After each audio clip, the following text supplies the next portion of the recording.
जय श्री कृष्णा साथियों। प्रिय दर्शकों, आपने हमें जो प्यार दिया है उसके लिए हम दिल से आपके आभारी हैं।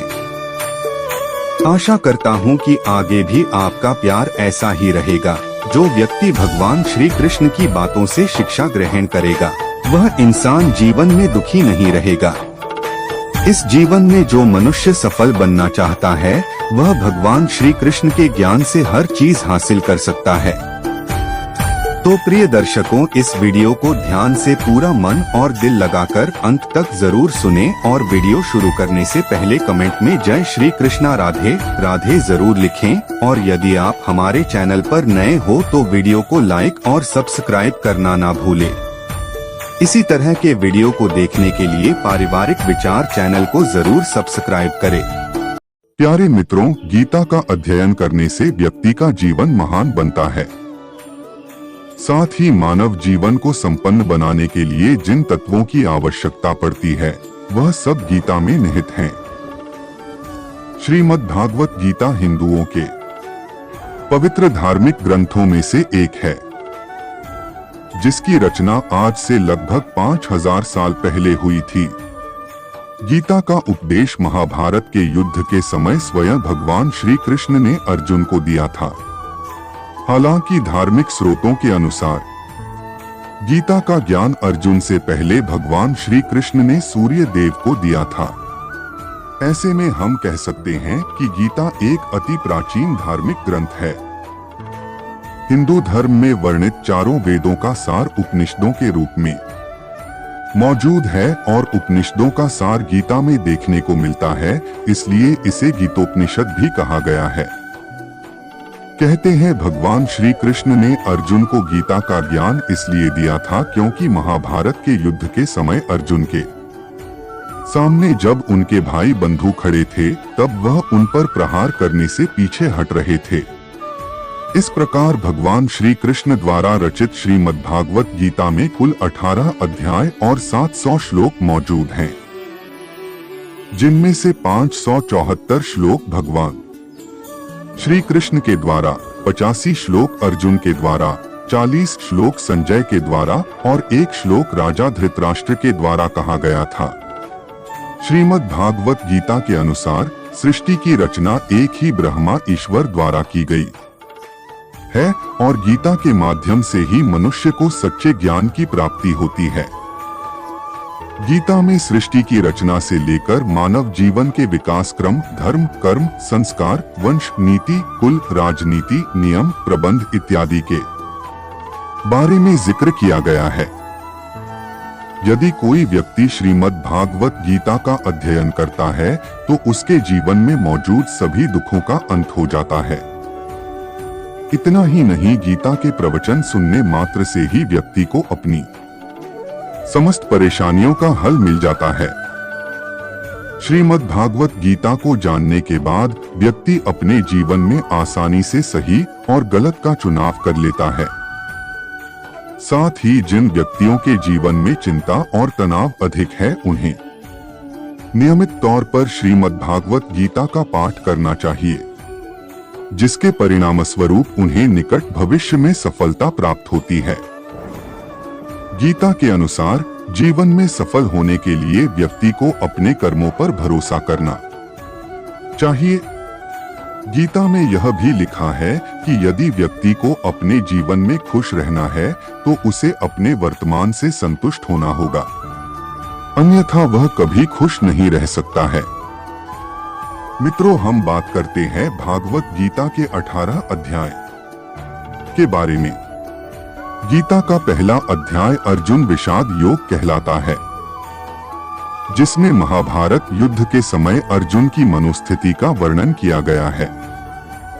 युद्ध भूमि में अर्जुन के सामने भाई और गुरु दोनों ही मौजूद थे, जिसके चलते उनका मनोबल टूट चुका था।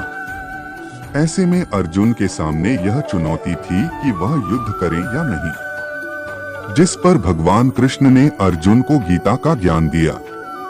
गीता का दूसरा अध्याय सांख्य योग कहलाता है, जिसमें भगवान श्री कृष्ण अर्जुन को यह उपदेश देते हैं कि इस संसार में जिसने जन्म लिया है उसकी मृत्यु निश्चित है। भगवान श्री कृष्ण अर्जुन को युद्ध भूमि पर मोह त्याग कर एक वीर की भांति व्यवहार करने के लिए प्रेरित करते हैं। साथ ही वह अर्जुन से कहते हैं कि व्यक्ति को फल की इच्छा न करके कर्म पर ध्यान देना चाहिए। उपरोक्त अध्याय में ही भगवान श्री कृष्ण यह उपदेश देते हैं कि जो व्यक्ति अपनी तमाम इंद्रियों पर काबू पा लेता है वह अपने जीवन में उन्नति पाता है।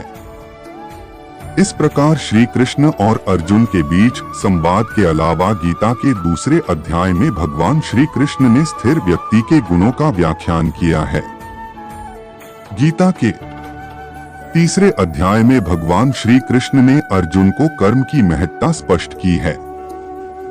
उनके अनुसार इस संसार में कोई भी व्यक्ति कर्म से पीछे नहीं हट सकता है और यदि कोई कर्म न करने की इच्छा जाहिर करता है तो उसके जीवन में अन्न तक की उपलब्धता नहीं होती है। श्री कृष्ण अर्जुन से कहते हैं कि चाहे दैवीय लोक हो या मानव लोक, बिना कर्म के कहीं भी जीवन संभव नहीं है। इसके अलावा उपरोक्त अध्याय में श्री कृष्ण ने अर्जुन को ज्ञानी और अज्ञानी व्यक्ति के लक्षणों के बारे में जानकारी दी है। गीता के चतुर्थ अध्याय में भगवान श्री कृष्ण ने अर्जुन को उपदेश दिया है कि जब धरती पर अधर्म में बढ़ोतरी होती है तब मैं धर्म की रक्षा के लिए अवतार लेता हूँ। उपरोक्त अध्याय में भगवान श्री कृष्ण ने अर्जुन को बताया कि वह इससे पहले गीता का ज्ञान भगवान सूर्य को दे चुके हैं। इस प्रकार गीता के चतुर्थ अध्याय में भगवान श्री कृष्ण ने अर्जुन को कर्म, अकर्म और विकर्म का ज्ञान प्रदान दिया है। गीता के 5वें अध्याय में भगवान श्री कृष्ण ने अर्जुन को उपदेश दिया है कि जो व्यक्ति जीवन में किसी एक लक्ष्य को हासिल करने के लिए प्रयासरत रहता है वही सफल हो पाता है। दूसरी ओर जो व्यक्ति अपने जीवन में सभी कर्मों को समर्पित करके एक शीर्ष बिंदु पर पहुंच जाता है उस पर किसी भी अवस्था का प्रभाव नहीं पड़ता है। इस प्रकार उपरोक्त अध्याय में भगवान श्री कृष्ण ने संसार के समस्त जीवों को एक समान बताया है। गीता के 6ठे अध्याय में भगवान श्री कृष्ण ने अर्जुन को जीवन में आत्मसंयम का महत्व बताया है। उनके अनुसार चाहे परिस्थितियां कैसी भी हो, व्यक्ति को अपने जीवन में आत्मसंयम रखना चाहिए। साथ ही जो व्यक्ति काम, क्रोध, अहंकार, लोभ, मोह आदि समस्त इंद्रियों पर काबू पा लेता है वही विजयी कहलाता है। गीता के 7वें अध्याय में भगवान श्री कृष्ण ने अपने अनेक अवतारों के बारे में चर्चा की है। उपयुक्त अध्याय में भगवान श्री कृष्ण ने अर्जुन को उपदेश दिया है कि इस समस्त सृष्टि का सृजन मेरे द्वारा किया गया है, ऐसे में इसके विनाश की जिम्मेदारी भी मेरी है और जो मनुष्य मेरी भक्ति करते हैं वह मेरी शक्ति को समझते हैं। दूसरी ओर जो व्यक्ति अज्ञानी है वह मुझे सामान्य व्यक्ति समझते हैं। गीता के 8वें अध्याय में भगवान श्री कृष्ण ने अर्जुन को बताया है कि सृष्टि की रचना के लिए एक ही ब्रह्मा है। दूसरी ओर धरती पर मौजूद जीव और शरीर के मिलन को ही अध्यात्म कहा जाता है और इस भौतिक देह में जीव, ईश्वर और भूत तीनों शक्तियां मिलती हैं जिसे अधियज्ञ कहते हैं। गीता के 9वें अध्याय में भगवान श्री कृष्ण ने अध्यात्म रूपी विद्या के महत्व का वर्णन किया है। साथ ही भगवान श्री कृष्ण ने अर्जुन को उपदेश दिया है कि इस संसार में इंसान के समस्त गुण और अवगुण ईश्वरीय शक्तियों से ही उत्पन्न हुए हैं। भगवान श्री कृष्ण ने आगे बताया है कि इस संसार में कोई व्यक्ति नदी को पूजता है, समुद्र को पूजता है तो कोई पीपल को पूजता है।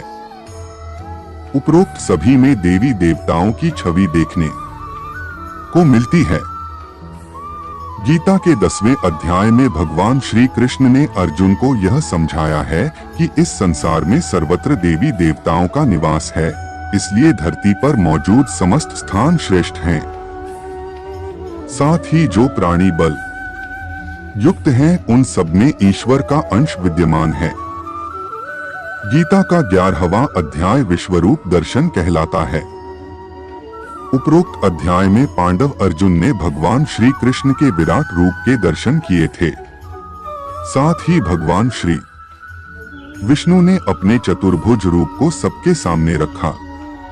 तत्पश्चात भगवान श्री कृष्ण के विराट रूप को देखकर अर्जुन ने उनसे विनती की वह अपने उस रूप में वापस आ जाएं जो मनुष्य प्रवृत्ति को समझ में आ सके। गीता के 12वें अध्याय में भगवान श्री कृष्ण अर्जुन को भक्ति मार्ग की महत्ता के बारे में बताते हैं और ईश्वरीय भक्ति से जुड़ी मान्यताओं के बारे में ज्ञान देते हैं।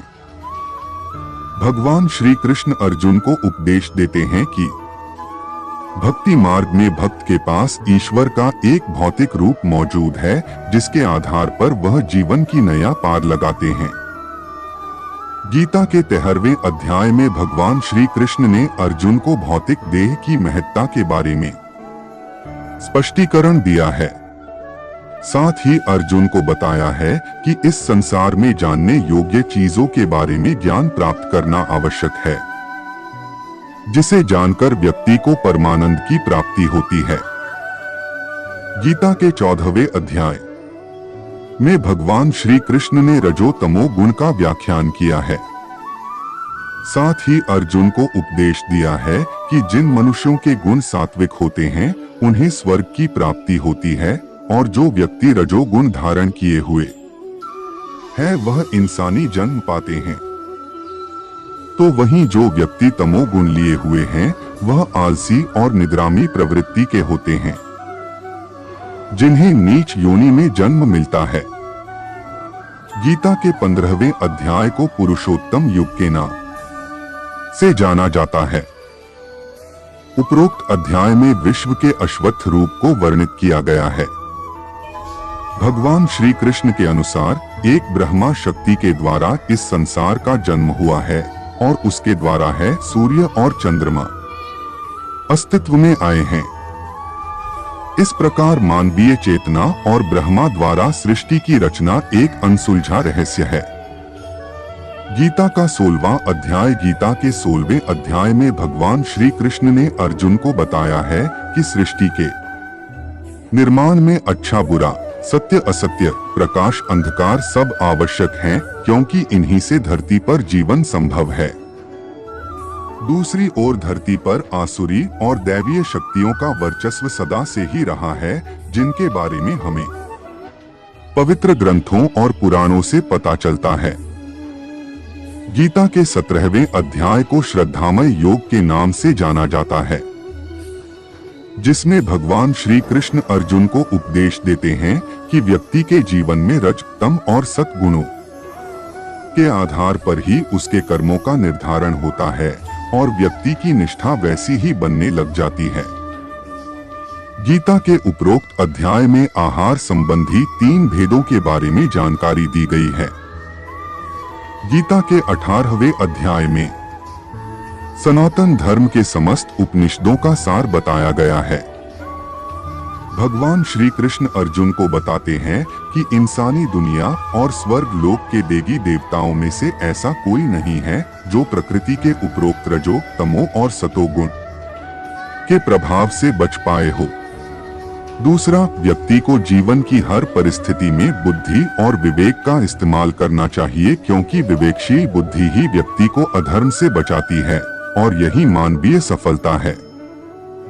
इस प्रकार श्रीमद् भगवत गीता में मानव जीवन से जुड़े समस्त प्रश्नों के उत्तर दिए गए हैं, जो कि मानव को उन्नति के पथ पर अग्रसरित करने में मदद करते हैं।